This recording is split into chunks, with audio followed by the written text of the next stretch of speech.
বন্ধুরা, আমরা যখন অন্য মানুষের সাথে খুব শান্তভাবে কথা বলি, কারোর প্রতি দয়াশীলতা দেখাই, সহমর্মিতা দেখাই, সহানুভূতি দেখাই, সেটা মানুষ হিসেবে আমাদের একটা ভালো মানুষ এই পরিচিতিটা আমরা পাই, তাই না?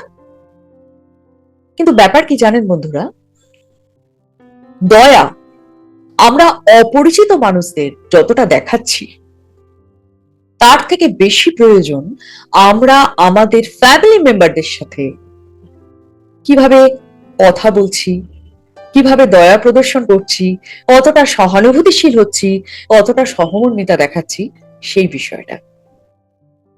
আমরা যখন নিজেদের ফ্যামিলি মেম্বারদেরকে ইগনোর করে, তাদের প্রতি নিষ্ঠুর আচার-আচরণ করে,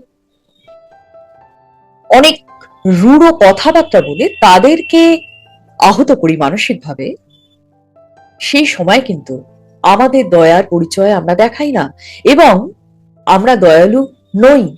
একজন মানুষকে প্রকৃত দয়ালু ব্যক্তি তখনই বলা যাবে যখন তিনি তার ফ্যামিলি মেম্বারদের প্রতি সহানুভূতিশীল হবেন, সহমর্মী হবেন, সহব্যথী হবেন এবং ফ্যামিলি মেম্বারদের প্রতি দয়া প্রদর্শন করবেন।